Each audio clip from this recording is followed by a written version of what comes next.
Now listen, I'm sure you know by this time, if you've been teaching for a couple of years or even a couple of weeks, that most teachers don't practice self-care. But we're going to get rid of that idea. We're going to eradicate that notion today and for the next few weeks. We're talking about self-care. Check it out. Some people are saying it right, but what I need you to I need you to believe it.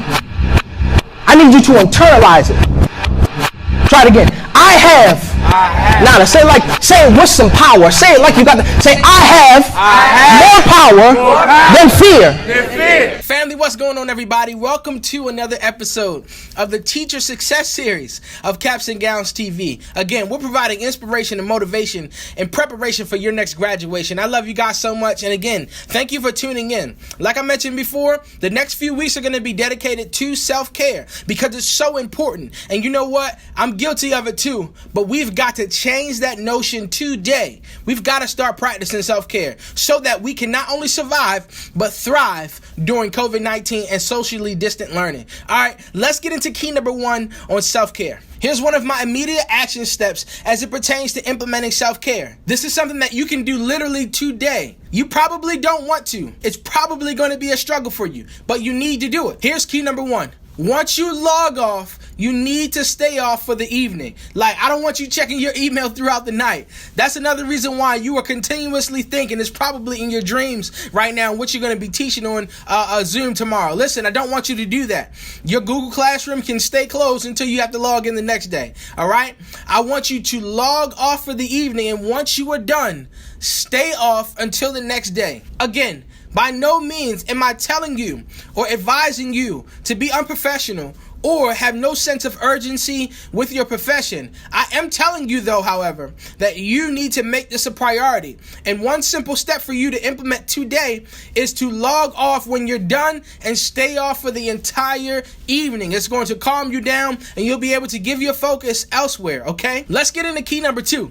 I need you to try really hard to get ahead in your planning. It's so important because when you have that time that's free, you'll be able to dedicate it to you and only you. Not your Google Classroom, not your principal, not your students, nothing except for the thing that is going to make you happy in that moment. It's so important. So I need you to work really hard, like this weekend or next weekend. Work really hard to get ahead for the next couple of weeks so that your weekends can solely belong to you. All right, y'all, we rolling today. Let's go ahead and get into key number 3. But wait, before we go, I need a favor from you.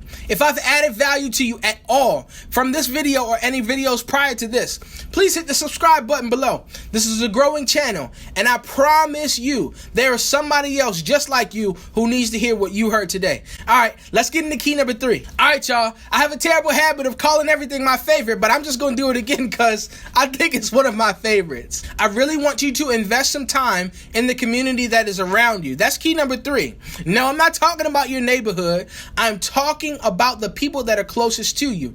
Teaching is a stressful profession. Every single doctor or lawyer or politician or mathematician or whatever, every single profession is influenced by a teacher. We have the keys. We literally have the seeds in our hand to plant the trees that are going to impact the world of tomorrow. You guys have a very, very serious responsibility. Although you understand that, that's good. But I need you to take that same serious responsibility over you taking care of yourself. And your self-care is going to be enhanced by the people that are closest to you. You need a safe place to fall apart. You need a safe haven. You need people that are going to lift you up and encourage you. You need people that are going to give you practical tools and uplift when necessary. Come on, y'all. I know you might need to stay out of the teacher's lounge, or if you're socially distanced, you might need to stay out of those extra Zoom meetings. But what I am telling you is this: you've got to have that safety blanket under you, because when you fall, you need something to catch you. All right? Everybody's going to have their moment of weakness. It's inevitable. You know that, right? You don't need me to tell you that. But what I am telling you, again,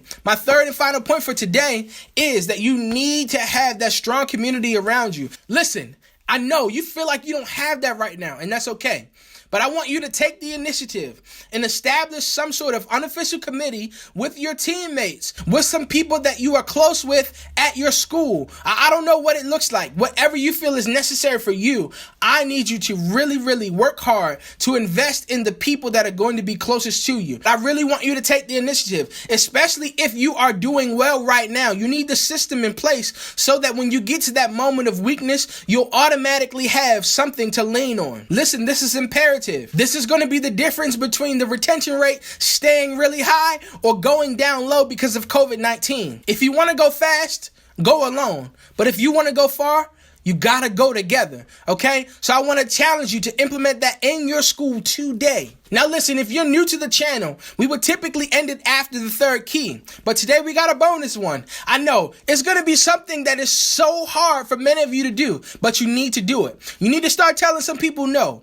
Don't take on any additional tasks, whether it be in school or whether it be outside of your profession, whether it be extracurricular at your church, at your synagogue, I don't know, whatever it may be. Don't take on anything extra until you can get your socially distant classroom under control or whatever is stressing you out. I need you to tell people no. Like, tell them no. Okay, you can be respectful, but tell them no, all right? I need you to take that power back so that you can take care of yourself. When you give too much in too many different places, you have nothing left to give yourself. And you may be experiencing that right now, and it's okay. Tell them folks no, man. They'll be all right. They'll figure it out. But because we as educators give so much, we have to take into account what we have left for ourselves. And if your fuel is low, then you've got to get to that gas station. Tell them people no. All right, you guys, I hope that you enjoyed today's episode as much as I did. Again, make sure you tune in next week for a brand new episode. And before you go, do me a favor. Let all of your friends, family, and fellow teachers know